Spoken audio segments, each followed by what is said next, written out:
Hello everyone, this is Venom, and we are here with another Starfield video today.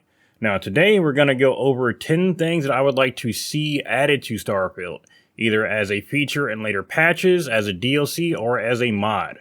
There's going to be 10 things here. Number 10 will be a bit of a spoiler, so be forewarned. I'll give the other 9 first, and then on the 10th one, if you don't want to be spoiled, you can go ahead and click out the video. That being said, if you like what we do here, please hit that subscribe button. That really helps me out. We are trying to grow the channel as much as we can. And past that, if you like the video, drop a like when we're done. That being said, let's begin. Now, the first two are actually going to involve crafting. Thing number 1 I'd like to see change, ammo crafting. As of right now, there is no ammo crafting in the game. I think Skyrim eventually added in arrow crafting. I think Fallout 4 eventually added in ammo crafting. Fallout 76 have ammo crafting. It's a very odd thing that Starfield doesn't have ammo crafting in it, especially considering how much ammo you need for certain weapons. So it's very odd to me that they don't have ammo crafting. Now, it's not in the game as of right now, but I fully expect this to be a mod in the near future. In fact, there may even be one out right now. I haven't checked the Nexus yet because I've been playing through the game trying to get more information for videos for you guys. But as of right now, yeah, there is no ammo crafting in the game, which is also going to bring me to number 2. Med pack crafting.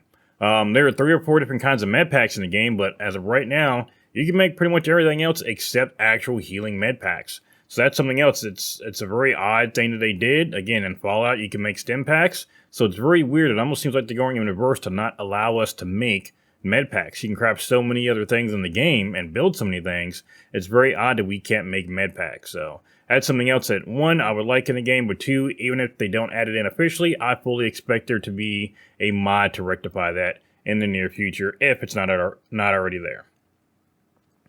Now, next up, tip number 3. This is going to be it's going to be an issue that's kind of common for Fallout games and Skyrim, not Skyrim games, for Bethesda games in general. I meant to say Elder Scrolls games, but you know what? Skyrim's been out for so long, it feels like the Elder Scrolls is only Skyrim at this point, so give us 6 already.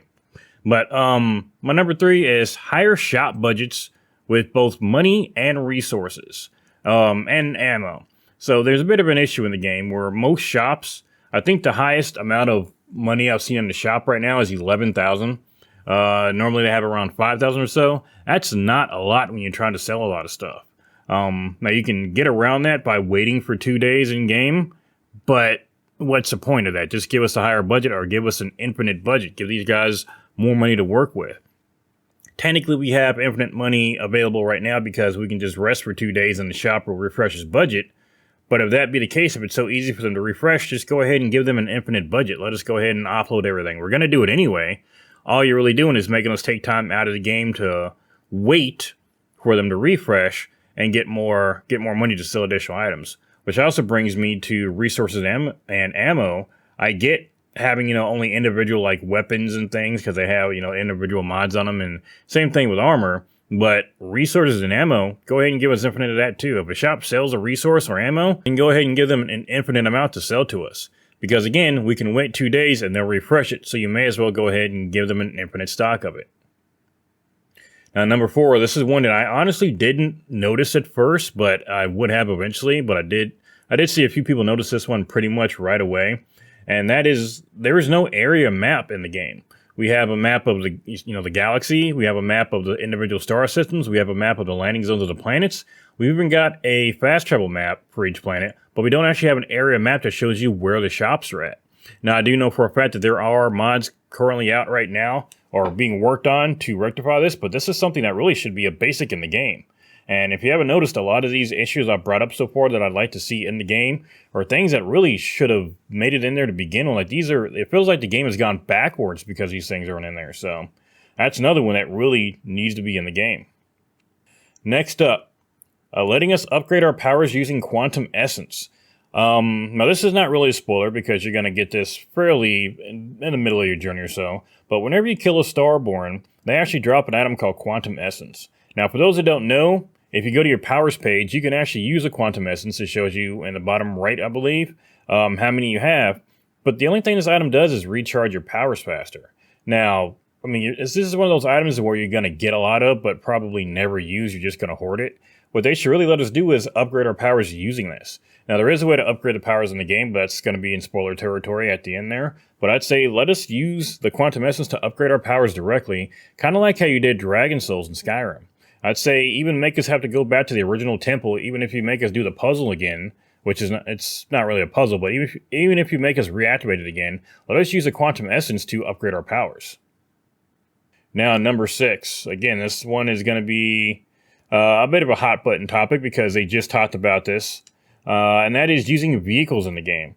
I played a lot of No Man's Sky, and as somebody who played that game a lot, I can tell you right now, the vehicles are pretty much necessary to explore these planets, and unfortunately, we don't have vehicles for Starfield. Having vehicles in this game would help a lot, but I understand that, I mean, the real reason they don't have it is because of the engine just can't handle it. Todd Howard and Pete Hines can say whatever they want to, but we know the engine just cannot really handle it. You know, I know they said they talked about it or whatnot, but I don't think the talk went very far because even when modders have tried to add in vehicles, it's never worked very well. However, luckily, there is an in-game canonical thing we could probably get to allow us to traverse the world quicker, and that would be mechs or the xenomorphs, the alien creatures. Give us a way to either get our own mechs in game, maybe not the ones that are banned, maybe like a smaller one, you know, not one of the big hulking 3-story mechs that were in the game, that were in the war, or a xenomorph, you know, let us tame one of those, or let us choose one or the other, but allow us to use those to traverse the world. We could even keep them on our ship and then deploy them when we get to our ships. That'd be pretty cool. Imagine adding like a mech bay to your ship, you know, which adds a lot of weight to it, or adding like a little form to your ship, or a stable to your ship to keep your xenomorph. That'd be pretty cool. It'd be a canonical way to allow us to traverse the worlds without actually needing a vehicle, because both of these things, you could use creature movements, creature models to do this, so you wouldn't have to worry about making a vehicle to traverse the land.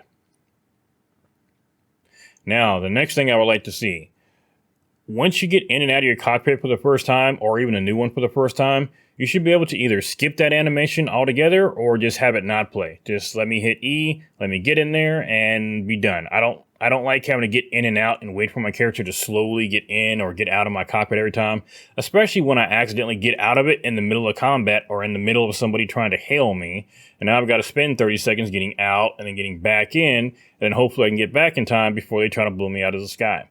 So yeah, once you do the get in and out animation one time, at least for each cockpit, because each cockpit can, different cockpits kind of give you different animations. Once you do that the first time, you shouldn't have to do it again or be able to skip it. Or at least give us an option to skip it. Same thing with the takeoff animation too, if you want. Now, the next tip, or not really a tip, the next thing I'd like to see, capital ships. Now, I do know that there are large ships in game, but I would love to be able to get our own capital ship, kind of like we do in No Man's Sky. And again, I get the comparison, they're different games, but I mean, people like No Man's Sky, and I would like to see some of those things brought from over there to here. But capital ships, I would really love to see in the game. I would love you to be able to customize it and love you to be able to even store ships inside of it. Now, I understand the game is a bit more limited. Maybe you can only store one ship inside of it, but I would like to be able to land inside of it and have my own base in there, and be able to actually customize the inside of it too. You can't really customize the insides of our normal ships now. They're kind of automatically customized depending on what modules we put in there. We can't really move anything around once we're in there. But capital ships, I think, would be a good thing that we can actually build our own space in a ship. Now, maybe not the entire ship, maybe just like the captain's quarters or something, but I think a huge capital ship would be really cool. And to have actual, capital ship fights in space, but that might be too much for the engine. But again, I'm sure a modder is going to figure out a way to do this anyway. Okay, so the last two, actually, I said the last one, but it's actually the last two are going to be spoilers. So number 9 and number 10 are both going to be spoilers. So if you want to go ahead and click off now and don't want to be spoiled, thank you all for coming by. Please leave a sub, leave a like, and I'll see you on the next video. For everyone else, I will continue on in 3, 2, 1. Tip number 9. Or again, I keep saying tips, it's a bad habit. Thing number 9 I would like to see, and that is, let us return to our original universe. I mean, as simple as that. If you played through the game and you've heard some of my other talks where I've talked about the spoilers in the game, or talked about what the new game mechanic is, I really want to go back to my original universe. Let us travel the universes, and let us go back to our original universe at some point. if they got to do it to where you don't necessarily have all your outposts or your ships or something at some point, okay, fine. But I would still love to go back and visit those original characters that we were with. But I would like even more if we actually got our original outposts and everything back too. But that's just me. That's probably not one that's never going to happen. Or they're going to mod it in a different way to where you can go to a different universe, but you keep all that stuff. But either way, that would be something cool, is to be able to go back and visit that original universe again. But number 10, and that is your Starborn ship and Starborn armor. You get those when you do the new game. We should also get a Starborn weapon. It should let you choose a weapon, or better yet, give us like a Starborn vendor or something, or a Starborn shipyard. Because one of the other things that I really don't like about the Starborn ships and Starborn armor, you can't really do anything with them. You can't customize a ship at all, and you can't really do anything with the armor. Granted, they're strong, but again, objectively, the items you can find in game that you can customize are or can be stronger. So yeah, let us customize those and give us a weapon too. It's weird to get a set of armor and to get a ship but not get an actual weapon. Again, maybe like a Starborn cutter or something that you start off with, since that's the first thing you really get in game, or even a Starborn rifle or something that'd be unique. More likely something that has infinite ammo on it, but is just like really weak or something, or even just a melee weapon. But some kind of Starborn weapon should also come with the armor and the ship. But those are just my 10 things I'd like to see in game, or would like to see modded in. Like I said, the first few things, like the crafting, the ammo and the med picks, the shops with higher budgets, I'm sure those are going to be modded in soon. In fact, I'm going to be taking a look at the Nexus here in just a few minutes to see what new mods are out, so I'm sure some of those might be out already. Either way, I'm sure they'll be in soon if they're not already. I will be bringing you videos about those. I'm going to try to do a mod spotlight video each week, so expect to see one on Saturday. Past that, thank you all for coming by. Again, like and subscribe, and I will see you all later.